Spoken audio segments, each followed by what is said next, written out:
Welcome to a Dummies guide to Ungael for RuneScape 3 players.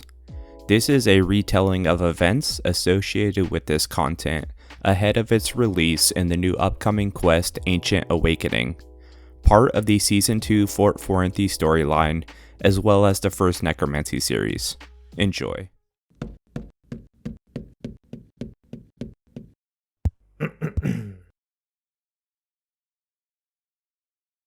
Ungael is an island located in the northernmost outskirts of the Lunar Sea.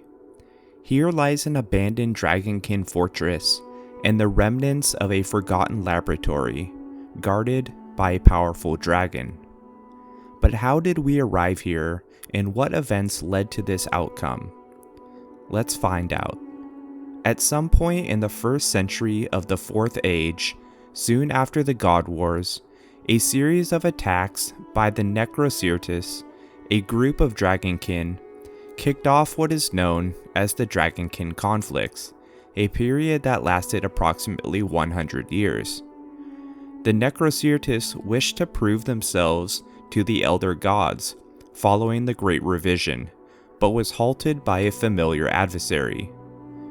To combat the threat of the Elder Gods, which was unfounded, Karapak created a device that generated what he called shadow anima, a substance the dragonkin could use to rival the power of the Elder Gods. His fellow dragonkin from the other tribes heavily opposed the idea, but in an act of defiance, Karapak, not believing that it would give the Elder Gods a wrong impression, activated his device without the council's approval. Their fears were proven true, because unknowingly to Karapak, the device took anima directly from Gielinor, therefore alerting the Elder Gods to their presence, who in turn revealed themselves and leveled Orthan and other dragonkin cities in response. Seeing mortal, sentient life for the first time, and recognizing it wanted their power and otherwise had no purpose, Jazz proceeded to bind them to her stone, to elevate them and give them that purpose. This curse meant that whenever the Stone of Jazz was used by anyone other than Jazz, the dragonkin would become empowered and enraged, feeling a compulsion to cause destruction and kill any of those so-called false users. After the abuse of the Stone of Jazz by Sardaman and Zamorak during the God Wars, the dragonkin, unable to stop them, were tortured by Jazz's curse, and to remedy their rage, began running roughshod over the human settlements. As conflicts escalated, the humans were able to find a way to wound the dragonkin via a specialized metal that they could hammer into various weaponry, known as dragon bane, a lost art only previously known by the inhabitants on the realm of Kessi. After seeing this, a dragonkin by the name of Zorgoth began conducting experiments with others of his race on regular dragons, who were bred from lizards infused with the lifeblood of dragonkin. Their goal was to turn the tide of battle back in their favor by effectively creating dragons possessing greater strength and aggression by injecting them with spores from certain fungi. The first of these experiments took place in a secret laboratory on the island of Crandor, succeeding in giving a green dragon heightened aggression after hundreds of trials. After this breakthrough, Zorgoth abandoned his area of study, knowing he would need a larger base of operations for more intensive experimentation, so he established a new fortress on Ungael, after sensing what might possibly be leftover residue of the Stone of Jazz's energy, or perhaps another artifact. Samples from Lithin, a fortress on an island found northwest of Fossil Island, were sent to Ungael on a daily basis, though most of these test subjects were often lost or damaged due to the massive distance between the two locations. Here, Zorgoth continued to use strange and exotic spores, although this time on blue dragons. These resulted in the creation of a very powerful dragon, although Zorgoth was extremely disappointed, calling it Vorkath, meaning pathetic failure, weakling, runt, in the human tongue. And while showing immense strength, it was not aggressive.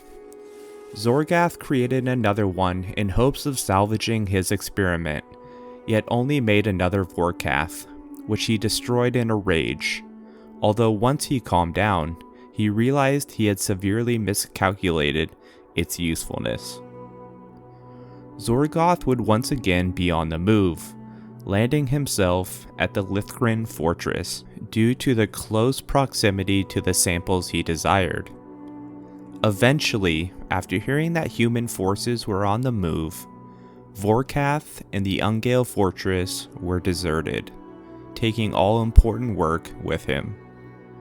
On Lithin, Zorgoth continued with his experiments, this time expanding to demons, giants, and specters as well.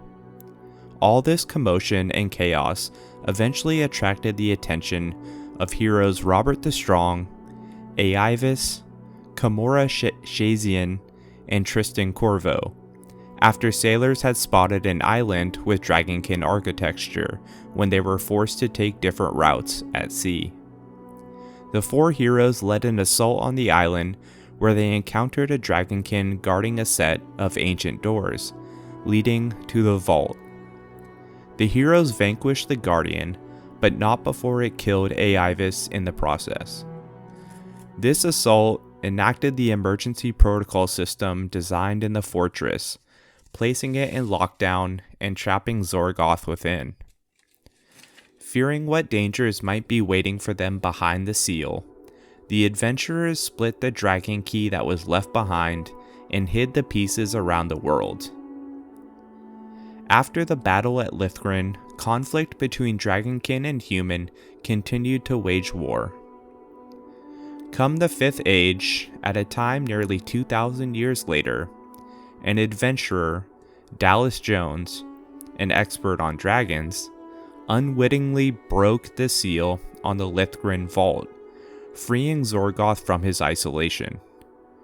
During his time in captivity, he had managed to perfect the ultimate weapon, a dragon by the name of Galvek, with elemental powers and the ability to control the minds of other dragons.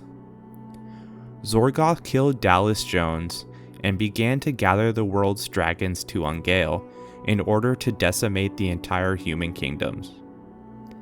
Seeing the threat that Zorgoth posed, Asgarnia, Misthalin, Kandarin, the Fremnik province, Burthorpe, and Camelot all stood united against the dragonkin threat. With their military force, they stormed Ungael and defeated Zorgoth and Galvek. Let me turn this back on you guys. What do you think's going to happen in the new quest? What is Zamorigle's plans on Ungael? Is he going to summon Vorkath? Will he try and resurrect Zorgoth and Galvek? And what other mysteries can we uncover on Ungael and other associated locations that might come in the future? Please let me know down in the comments. I hope that you guys enjoyed. RuneScape forever.